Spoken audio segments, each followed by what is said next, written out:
대만의 한글 표기 도입으로 중국이 발칵 뒤집어졌습니다. 이번 발표는 대만 대통령이 직접 기자회견을 가질 정도로 사안이 중대했는데요.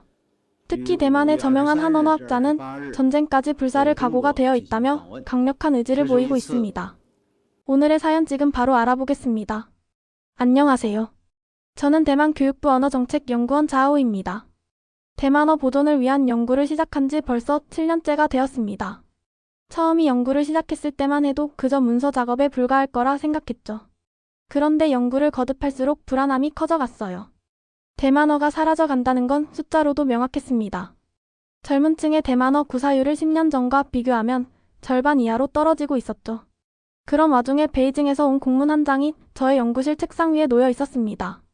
중화민족의 언어적 통합을 위한 제안이라는 제목 아래 실질적으로는 대만어 연구에 대한 압력을 담고 있었습니다.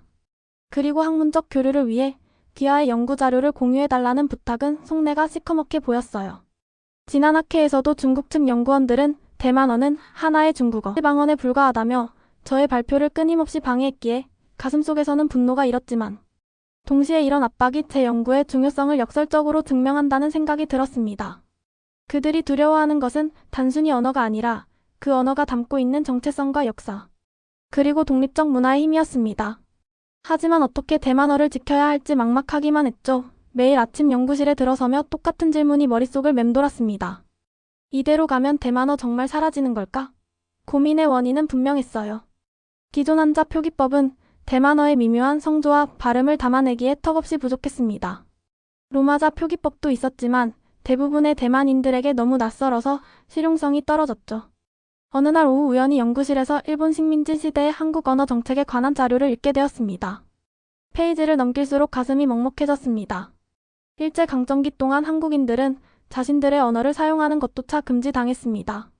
공공장소에서 한국어를 사용하면 처벌받았고 학교에서는 오직 일본어만 가르쳤다는 사실이 저를 충격에 빠뜨렸습니다. 그럼에도 불구하고 한국인들은 비밀리에 한글을 가르치고 문학작품을 통해 언어를 보존했습니다. 조선어학회의 학자들은 목숨을 걸고 한글 사전을 편찬했다는 이야기에 눈시울이 붉어졌습니다. 언어가 단순한 의사소통의 도구가 아닌 민족의 정신과 정체성의 핵심이라는 사실을 그들은 온몸으로 증명했던 것입니다. 그날 밤 연구실에서 늦게까지 남아 일본 식민지배에서 벗어난 후 한국이 어떻게 한글을 부활시키고 발전시켰는지에 관한 자료들을 찾아보았습니다. 한국어의 부활은 단순한 언어의 복원이 아니라 민족 정신의 부활이었다는 생각이 들었어요. 한글로 대만어를 적어보면 어떨까? 처음에는 그저 지나가는 생각이었습니다. 한글 말고도 다른 여러 언어로 시도해봤지만 별 진전이 없었거든요. 하지만 한글은 소리를 표기하기 위해 과학적으로 설계된 문자 아닌가? 대만어 복잡한 성조와 발음을 표현하기에 적합하지 않을까라는 질문들이 머릿속을 떠나지 않았습니다. 다음날 아침 서둘러 연구실로 향했습니다. 몇몇 학생 연구원들을 불러 모아 제 생각을 나눴죠. 한글로 대만어를 적어보는 실험을 해보자고 제안했습니다. 학생들의 반응은 제가 예상했던 것보다 훨씬 열정적이었고 그중 한 학생은 이미 한류팬으로서 한글을 익히고 있다고 말했습니다. 또 다른 학생은 언어학에 관심이 많아 한글의 과학적 원리에 매료되어 있다고 하더라고요. 저는 그 즉시 디테일한 작업에 들어갔습니다. 가장 먼저 할 일은 대만어 음소를 분석하고 한글과 대응시키는 작업이었어요. 대만어 성조를 어떻게 표기할도 중요한 문제였습니다. 밤낮을 가리지 않고 연구했죠. 약 한 달 후 우리는 첫 번째 한글 표기 시스템을 완성했습니다. 대만어 기본 단어들을 한글로 적은 작은 책자를 만들어 대학생 20명에게 테스트해 보았어요. 그런데 예상치 못한 결과가 나왔습니다. 대부분의 학생들이 한글로 적힌 대만어를 놀라울 정도로 빠르게 익히더라고요. 특히 인상적이었던 건 참가한 학생들이 이게 정말 이렇게 쉽게 읽힌다는 게 믿기지 않는다고 하더라고요. 또 다른 학생은 한자보다 훨씬 직관적이라 한글만 배우면 대만어도 쉽게 익힐 수 있을 것 같다고 흥분된 목소리로 말했습니다. 학생들의 반응에 저도 가슴이 뛰었습니다. 이건 단순한 실험이 아니었어요. 어쩌면 사라져가는 대만어를 살릴 수 있는 희망일 것 같았습니다. 다음날 저는 더 큰 규모의 실험을 계획했습니다. 대학생뿐 아니라 다양한 연령층과 배경을 가진 사람들을 대상으로 테스트하기로 했죠. 그런데 이 작은 실험이 대만 사회를 뒤흔들 거대한 논쟁의 시작점이 될 줄은 그때는 전혀 예상하지 못했습니다. 제가 테스트했던 한글을 이용한 대만어 표기법 실험은 예상보다 빠르게 확산되었습니다. 처음에는 대학 내 작은 연구 프로젝트에 불과했지만 SNS 통해 소식이 퍼지기 시작했죠. 특히 젊은 층의 반응이 뜨거웠어요. 이미 한류의 영향으로 한글에 친숙한 젊은이들은 한글로 대만어를 표기하는 아이디어에 큰 관심을 보이더라고요. 저는 조교를 통해 SNS 실험을 좀 더 널리 알려달라고 얘기했어요. 그리고는 제 생각도 적어달라고 했죠. 저는 이건 단순한 문자 문제가 아니라는 의견을 밝혔습니다. 젊은 세대가 대만어를 배우지 않는 이유 중 하나는 학습 난이도이며 한글을 활용하면 이 문제를 해결할 수 있을 거라고 확신한다고 말했죠. 그리고 제 연구에 관심을 가지는 사람들이 늘어나면서 제 연구팀은 점점 커져갔어요. 처음 몇 명의 학생에서 시작해 이제는 20여 명의 연구원이 함께하게 되었습니다. 그들 중에는 언어학자, 교육 전문가, 심지어 앱 개발자도 있었죠. 우리는 더 체계적이고 규모 있는 실험을 진행하기 시작했습니다. 그중 저와 함께 연구했던 학생인 우이웬이 우리 연구에 뜻밖의 도움을 주었어요. 열성적인 한류 팬이었던 우이웬은 이미 한글을 잘 알고 한국어도 굉장히 유창하게 하는 친구였죠. 그러면서 SNS 한글로 대만어 쓰기 챌린지를 열어보면 어떻겠냐고 제안했어요. 저는 젊은 층의 관심을 불러일으킨다면 뭐든 좋다고 했죠. 린메 그녀와 친구들은 자신의 이름이나 간단한 문장을 한글로 적어 인터넷에 올리기 시작했습니다.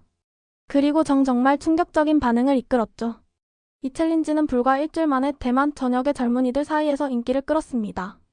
우이웬이 제게 흥분한 목소리로 요즘 젊은 친구들이 모두 이 챌린지에 참여하는 건 물론이고 유튜버나 연예인들도 진지하게 참여하고 있다고 말하더군요. 하지만 다음날 조교가 급히 제게 인터넷 기사를 한번 봐야 할 것 같다며 신문을 건네어줬습니다. 아니나 다를까 보수적인 학자들과 정치인들은 빠르게 비판의 목소리를 높였습니다. 대만어를 적는데 왜 한국 문자를 써야 하냐고요. 이는 우리의 문화적 정체성을 훼손하는 행위라는 비판들이 언론에 등장하기 시작했죠. 특히 대만 문화부의 한 고의 관료는 공개적으로 한글 사용에 대한 우려를 표명했습니다. 우리는 이미 우리만의 표기법이 있는데 굳이 다른 나라의 문자를 도입할 필요가 있느냐고 말했죠. 그러나 비판의 목소리에도 불구하고 저는 연구를 계속했어요. 실제로 실험 결과는 매우 좋았거든요. 한글을 이용해 대만어를 배운 학생들은 전통적인 방법으로 배운 학생들보다 2배 빠르게 학습했습니다. 또한 학습 지속률도 훨씬 높았습니다. 이는 대만어 교육의 가장 큰 문제점 중 하나였던 중도 포기율을 크게 낮출 수 있다는 의미였어요. 한글의 과학적인 원리가 이런 결과를 만들어낸 거였죠. 그러던 중 뜻밖의 소식이 들려왔습니다. 대만 교육부 내에서 한글 표기법을 정식 연구 과제로 추진하는 방안이 논의되고 있다는 거였어요. 교육부 차관이 직접 연락해서 제 연구에 큰 관심이 있으며 교육부 회의에서 발표를 해달라고 요청했습니다. 이 제안은 저에게 엄청난 기회였습니다. 하지만 동시에 부담감도 컸어. 이제 이 문제는 학문적 영역을 넘어 정치적인 문제가 되어가고 있었으니까요. 그럼에도 불구하고 저는 기꺼이 수락했습니다. 대만어를 살리기 위해서 라면 어떤 도전도 마다하지 않을 각오였거든요. 다음날 아침 교육부로 향하는 차 안에서 저는 깊은 숨을 들이마셨습니다. 이제 돌이킬 수 없는 강을 건너고 있다는 느낌이 들었어요. 교육부에서 발표는 예상보다 더 큰 반향을 일으켰습니다. 회의실에는 교육부 관계자들뿐만 아니라 언론인들과 다른 학계 인사들도 자리하고 있었어요. 저는 최대한 객관적으로 연구 결과를 발표했습니다. 한글이 대만어 의문 세계를 표현하는데 얼마나 효과적인지, 학습 속도와 지속률이 어떻게 향상되었는지 데이터를 통해 보여주었죠.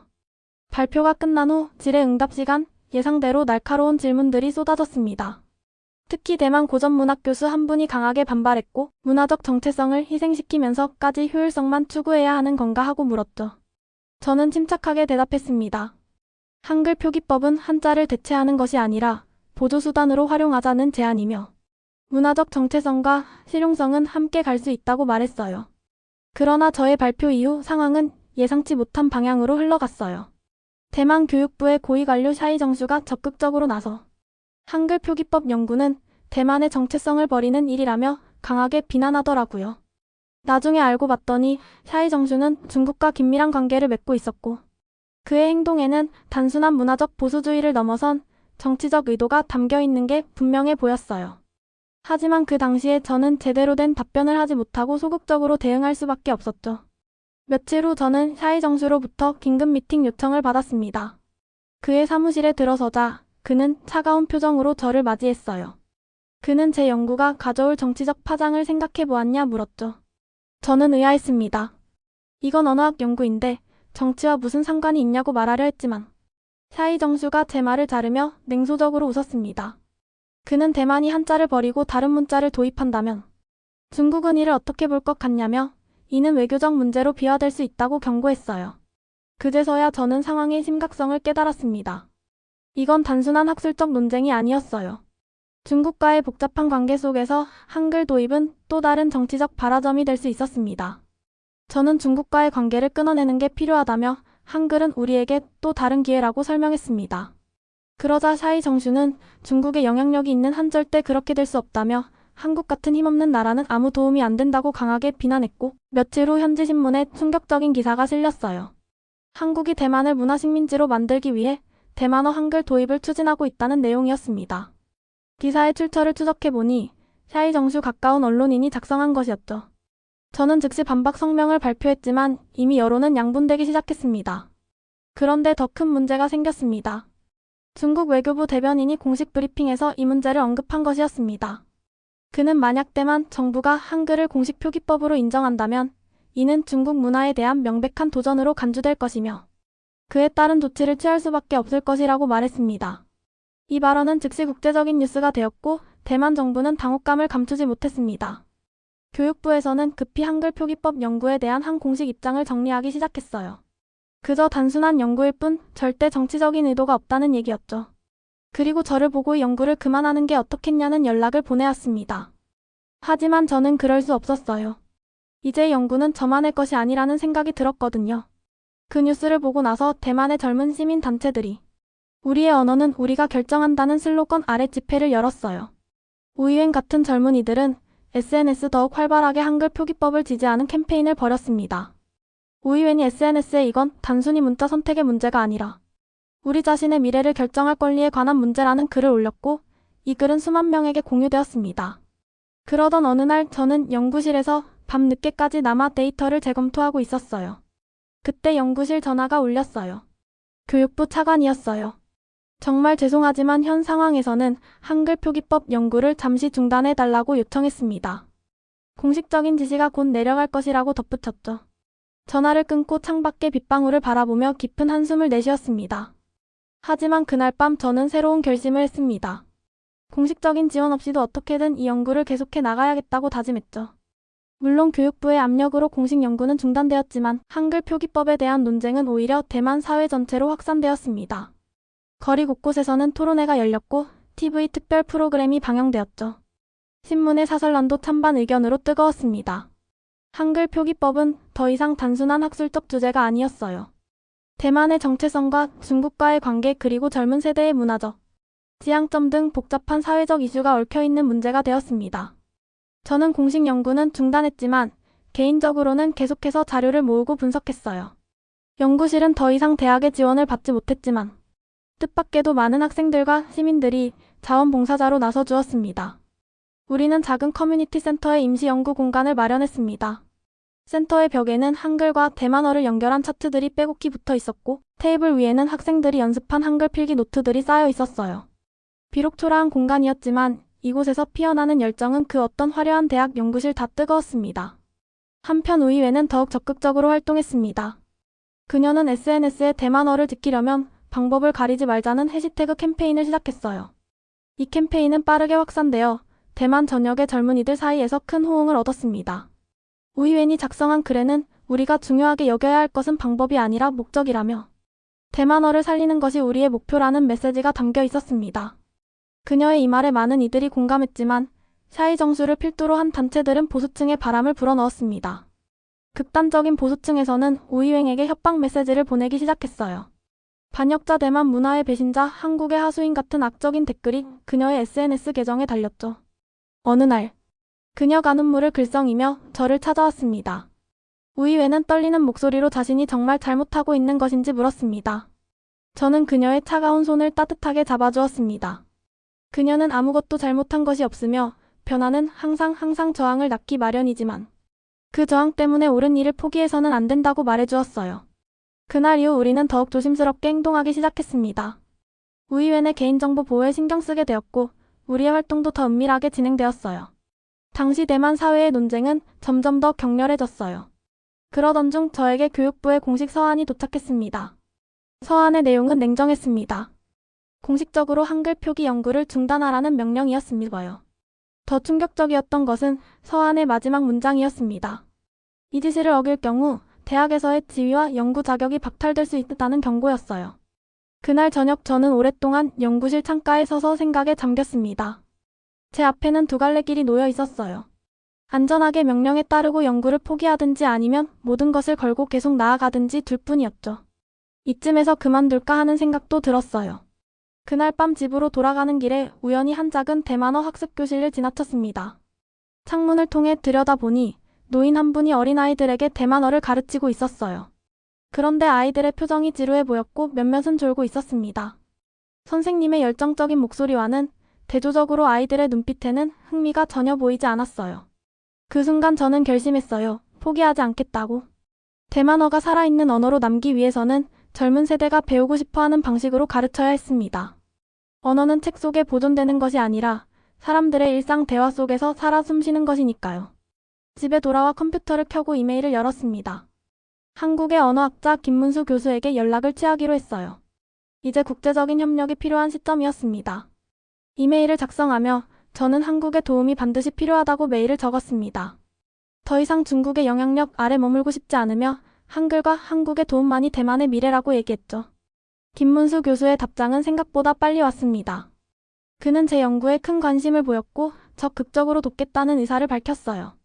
김 교수는 한글의 국제적 활용에 관한 연구로 유명한 언어학자였습니다. 그가 보내준 논문과 자료들은 우리 연구에 새로운 시각을 제공해 주었어요. 가을 비가 창문을 적시던 밤 첫 화상회의를 통해 김 교수와 만났습니다. 그의 따뜻한 미소와 열정적인 목소리에서 진정한 학자의 모습을 발견할 수 있었습니다. 우리는 화상회의를 통해 자주 교류했습니다. 한 번은 밤늦게까지 대만어 성조를 한글로 어떻게 표현할 것인지에 대해 토론했어요.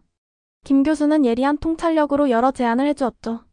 새벽 일시 지친 눈을 비비며 화면을 응시하던 순간 김 교수가 중요한 제안을 했습니다. 한글은 본래 성조를 표기하기 위한 부호가 없지만 간단한 기호를 추가하면 대만어 성조도 완벽하게 표현할 수 있다고 했어요. 그 순간 머릿속에서 무언가 번쩍하는 깨달음이 있었습니다. 그는 몇 가지 표기법 예시를 보내주었고 우리는 그것을 바탕으로 개선된 시스템을 개발했습니다.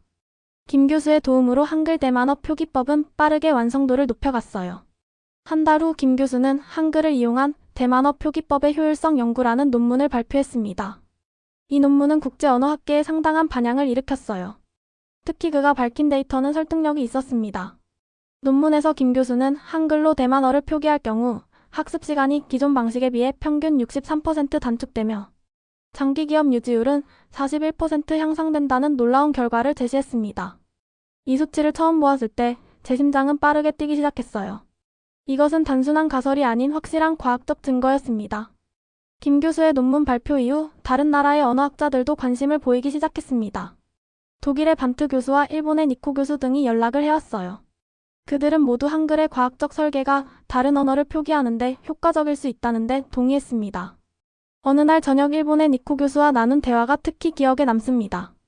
그는 일본어 방언 보존에도 비슷한 접근법을 적용할 수 있다며 흥미로워했습니다. 언어는 살아있는 생명체와 같아서 적응하고 진화해야 합니다. 그렇지 않으면 죽어갑니다. 그의 말에 깊이 공감했고 반트 교수는 메일을 통해 한글은 단순한 한국 문자가 아니라 소리 중심의 언어를 기록하는데 매우 효과적인 도구라고 말했습니다. 그의 말은 제게 큰 힘이 되었어요. 국제언어학회에서는 특별 심포지엄이 개최되었습니다. 소멸위기 언어 보존을 위한 문자체계 연구라는 주제로 저와 김 교수가 공동 발표자로 초청받았죠. 비록 대만에서의 공식 연구는 중단되었지만 국제적으로는 오히려 더 큰 관심을 받게 된 아이러니한 상황이었습니다. 세계 각국의 언어학자들이 모인 회의장 저는 약간의 떨림을 느끼며 단상에 올랐습니다. 그곳에서 대만어의 아름다움과 그것을 지키기 위한 우리의 노력을 설명했어요.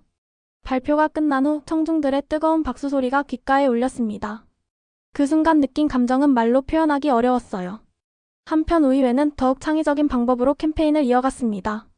그녀는 대만 전통 민요를 한글로 표기해 SNS 올리기 시작했고 이것이 젊은 층 사이에서 새로운 트렌드가 되었어요. 할머니께 배운 노래를 다시 부르다는 해시태그와 함께 많은 젊은이들이 대만어 민요를 한글로 적고 부르고 때로는 재해석하는 영상을 공유했습니다. 봄비가 내리던 어느 날 오후 린메이 흥분된 목소리로 전화를 걸어왔습니다. 요즘 젊은이들이 대만어 미호에 관심을 갖기 시작했다며 이건 정말 놀라운 일이라고 말했어요. 대만어를 배우고 싶어하는 젊은이들에게 한글은 이제 새로운 도구가 되어가고 있었어요. 김 교수는 이런 현상을 문화적 부활의 시작이라고 표현했습니다. 그는 한국의 한류 현상이 한글에 대한 관심으로 이어지고 이것이 다시 대만어 학습으로 연결되는 과정을 흥미롭게 관찰했습니다. 늦은 밤 김 교수와의 화상 통화에서 그는 이건 단순한 언어 문제가 아니라 문화적 교류와 상호 영향의 아름다운 예시라고 말했습니다. 화면 너머로 보이는 그의 진심 어린 표정에서 학문을 넘어선 감동을 느낄 수 있었어요. 처음에는 단순히 대만어를 효과적으로 표기하기 위한 방법을 찾던 것이 이제는 더 큰 문화적 흐름의 일부가 되어 가고 있었어요. 국제학계의 지지는 대만 정부에도 영향을 미쳤습니다. 이제 그들은 한글 표기법 연구를 무조건 억압할 수 없게 되었어요.